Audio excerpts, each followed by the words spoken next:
ക്രിസ്മസിന് മണിക്കൂറുകൾ മാത്രം ബാക്കി നിൽക്കെ നാടും നഗരവും ആഘോഷത്തിമിർപ്പിൽ. വീടുകളും സ്ഥാപനങ്ങളുമെല്ലാം ക്രിസ്മസ് ആഘോഷങ്ങളുടെ തിരക്കിലാണ്. വിവിധ തരത്തിലുള്ള നക്ഷത്രങ്ങളാൽ അലങ്കൃതമാണ് നാട്.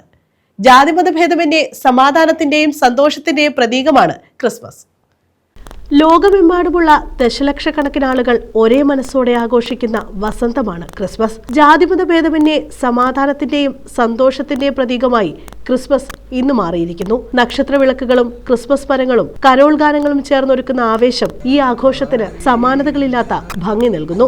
ക്രിസ്മസ് കേവലം ഒരു ആഘോഷം മാത്രമല്ല, അത് മാനവികതയ്ക്ക് നൽകുന്ന സന്ദേശങ്ങൾ വളരെ വലുതാണ്.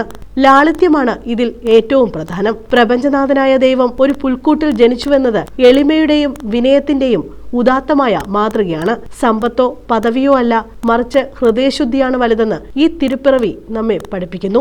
തന്റെ പ്രിയപ്പെട്ടവർക്കും സുഹൃത്തുക്കൾക്കും മാത്രമല്ല, ചുറ്റുമുള്ള പാവപ്പെട്ടവർക്കും ആലംബഹീനർക്കും സഹായം എത്തിക്കുമ്പോഴാണ് ക്രിസ്മസ് പൂർണ്ണമാകുന്നത്. മറ്റൊരാളെ അല്ലെങ്കിൽ എല്ലാവരെയും നമ്മൾ ബഹുമാനിക്കുക എന്നുള്ളത് ആ ക്രിസ്മസിൽ നമുക്ക് കാണാൻ കഴിയുന്ന ഒരു കാര്യമാണ്. CHRI എന്നുള്ളത് ഇൻസ്പയർ എന്നൊരു വാക്കാണ്. ഒരുപക്ഷെ നമ്മൾ ഓരോ മനുഷ്യരെയും കാണുമ്പോൾ, ക്രിസ്തുവിന്റെ പുൽക്കൂട് കാണുമ്പോഴാണെങ്കിലും ജീവിതമാണെങ്കിലും എല്ലാവരെയും ഇൻസ്പയർ ചെയ്യുവാൻ തക്കവണ്ണമുള്ള ചില അനുഭവങ്ങളാണ് അതിലുള്ളത്. ഈ 4 കാര്യങ്ങൾ പറയുമ്പോഴും ഈ കാലഘട്ടത്തിൽ നമ്മളെ ചിന്തിപ്പിക്കേണ്ടുന്ന 2 കാര്യങ്ങൾ അടുത്ത അക്ഷരം ഓർമ്മിപ്പിക്കുന്നത്.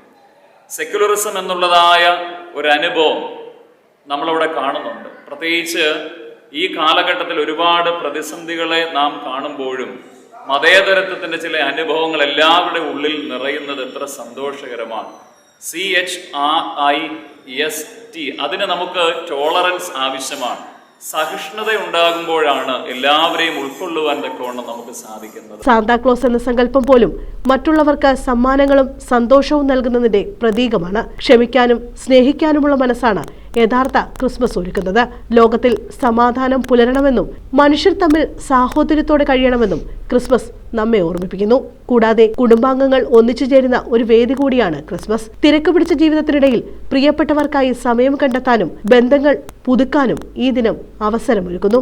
വീടുകളിൽ ഒരുക്കുന്ന പുൽക്കൂടുകളും നക്ഷത്രങ്ങളും ഇരുട്ടിനെ മാറ്റി പ്രകാശം പരത്തുന്നതിന്റെ സൂചനയാണ്. നമ്മുടെ ഉള്ളിലെ വിദ്വേഷവും അസൂയയും മാറ്റി സ്നേഹത്തിന്റെ പ്രകാശം നിറയ്ക്കാൻ ഓരോ ക്രിസ്മസും നമ്മോട് ആഹ്വാനം ചെയ്യുന്നു. കാരുണ്യത്തിന്റെയും കരുതലിന്റെയും സന്ദേശമാണ് ഈ പുണ്യദിനം നമുക്ക് നൽകുന്നത്.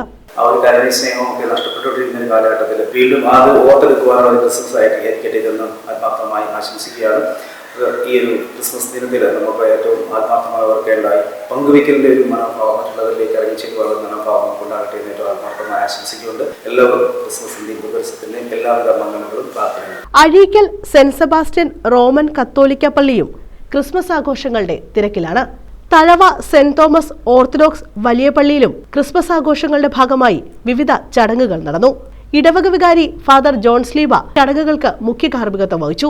ചുവപ്പണിഞ്ഞ പ്രതീക്ഷ നൽകുന്ന സാന്റായുടെ സഞ്ചാരങ്ങളുമൊക്കെ നമ്മൾ കണ്ടു. ഓരോ ഉത്സവങ്ങളും ലോകത്തിൽ എവിടെയാണെങ്കിലും മനുഷ്യ ജീവിതത്തിൽ സന്തോഷം നിറയ്ക്കുകയും മറ്റു മനുഷ്യരുടെ ജീവിതത്തിലേക്ക് കരുണയുള്ളവരായി ഇറങ്ങിച്ചെല്ലുവാനുമുള്ള ഓർമ്മപ്പെടുത്തലുകളാണ് നമുക്ക് ലഭിക്കുന്നത്. ക്രിസ്മസ് എന്ന വാക്കിനെ നമ്മൾ നോക്കുമ്പോൾ അതിലെ സി എന്നുള്ളത് ഒരുപക്ഷെ കമ്പാഷൻ എന്ന ഒരു വാക്കിലേക്കാണ് നമ്മളെ കൊണ്ടുപോകുന്നത്. മറ്റുള്ളവരുടെ ജീവിതത്തിൽ കരുണയുള്ളവരാവുക എന്നുള്ളതാണ്. News bureau, Karunagappally.